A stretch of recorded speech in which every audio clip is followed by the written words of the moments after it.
I think this is a really interesting moment to slightly segue into something that you've recently written, which was an article where you suggested that the field of UX research is facing a bit of an identity crisis.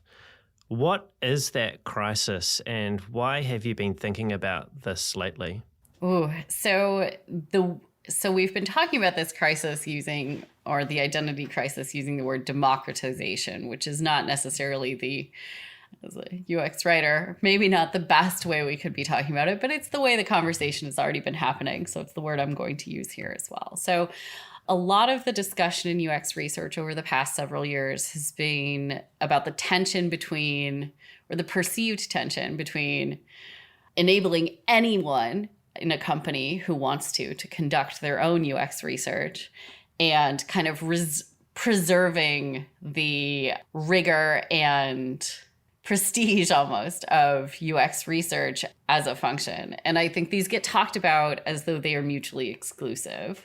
Gets talked about as, do we democratize or do we try and reserve space for UX research and like protect what we do?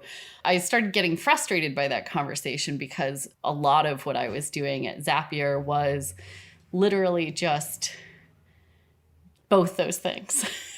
It's like, I don't see them as at all exclusive. I think that they are both tools that we can use to accomplish a goal.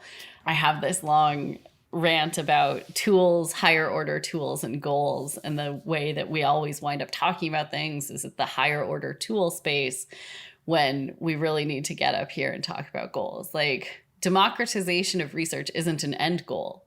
It's a tool. But having high context, high expertise internal UX research teams is also a tool. It's a way to achieve a goal. And so the field has been talking about these two things as though like they are ultimately goals, but it's not, it's all about what we get from doing them. What do you get when you democratize research? Well, you get a more rapid product development process. You ideally get product teams that are closer to their users, that don't need a moderator to understand what users are trying to accomplish, and that can move quickly and that have a better internalized sense for what people need and what they do out in the world as humans. And at the same time, an in-house research team is also a tool. What do you get from that?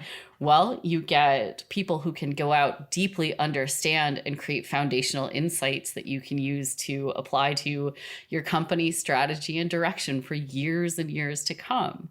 You get people who can work across product teams to define how a company should think about the topics that are most important to them.